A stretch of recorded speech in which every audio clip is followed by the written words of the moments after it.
ನನಗೆ ಸಣ್ಣರಿದ್ದಾಗ ಯಾರ ಈ ಮಾತು ಹೇಳ್ಬೇಕಿತ್ತು ಚೆನ್ನಾಗಿರ್ತಿತ್ತು ಅನ್ನೋಂಥ ಮಾತುಗಳನ್ನ ನಾನು ಇವಾಗ ಹೇಳಕತ್ತೀನಿ. ನಿನಗೆ ಯಾವುದ್ರಾಗ ಟ್ಯಾಲೆಂಟ್ ಇದ್ರೂ ಕೂಡ ಅದನ್ನು ಲೀಗಲಾಗಿ ಬದುಕ್ಬೋದು ನೀನು. ಫಾರ್ ಎಕ್ಸಾಂಪಲ್ ನಿಮ್ಗೇನಾರ ರೌಡಿಸಮ್ ಮಾಡ್ಬೇಕು ಅನ್ನೋದೈತೆ, ಪೊಲೀಸ್ ಆಗಿಬಿಡು.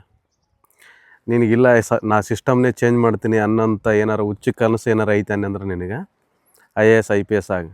ಆದರೆ IAS IPS ಆಗ್ತಿದೆ, ಇಲ್ಲ ಅಂದ್ರೆ ನಡ್ಬರ್ಕ ಡ್ರಾಪ್ಔಟ್ ಆಗ್ತಿದೆ, ಇಲ್ಲ ನೀನು ಆದಮೇಲೆ ಕೂಡ ಜನರನ್ನ ನೋಡಿ ಸಿಸ್ಟಮ್ನ ಚೇಂಜ್ ಮಾಡ್ಬೇಕು ಅನ್ನೋಂಥ ಹುಚ್ಚು ಕನಸನ್ನಾದ್ರೆ ಕೈ ಬಿಡ್ತಿದೆ. ನಿನಗೇನಾದರೂ ಜನರು ವೀಕ್ನೆಸ್ ಪಾಯಿಂಟ್ ಮೇಲೆ ನೀನೇನಾದರೂ ದುಡ್ಡು ಮಾಡ್ಬೇಕಂತ ಅನ್ಕೊಂಡೇನಕ ಡಾಕ್ಟ್ರಾಗಿ, ನಿನಗೆ ಬರೀ ಪ್ರಾಫಿಟ್ ಅಷ್ಟೇ ಬೇಕು, ಲಾಸ್ ಏನು ಬೇಡ ಇದ್ರೊಳಗೆ ಅನ್ನೋಂಥ ಬಿಸ್ನೆಸ್ ಏನಾರು ಮಾಡ್ಬೇಕು ಅನ್ನೋದು ಐತೆ ಅಂತ ಅಂದ್ರೆ ಸ್ಕೂಲು ಕಾಲೇಜು ಓಪನ್ ಮಾಡು.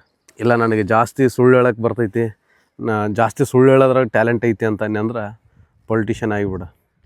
ಇಲ್ಲ ನಿನಗೆ ದೇವ್ರ ಮೇಲೆ ನಂಬಿಕೆ ಇಲ್ಲ ಅಂತ ಅಂದ್ರೆ ಯಾವ್ದಾರ ಒಂದು ಧರ್ಮಗುರು ಆಗಿಬಿಡು. ನೀ ಜಾಸ್ತಿ ರಾಜಕಾರಣಿಗಳಿಗೆ ಬಕೆಟ್ ಹಿಡಿಯೋದು ನಿನಗೆ ಇಷ್ಟ ಅಂತ ಅಂದ್ರೆ ನ್ಯೂಸ್ ರಿಪೋರ್ಟರ್ ಆಗಿಬಿಡು. ನೀನಿರೋ ದೇಶದ ಮೇಲೆ ನಿನಗೆ ಜಾಸ್ತಿ ದೇಶ ಪ್ರೇಮ ಐತನ್ನೆ ಅಂದ್ರೆ ಇವತ್ತು ದೇಶ ಬಿಟ್ಟು ಹೋಗ್ಬಿಡು.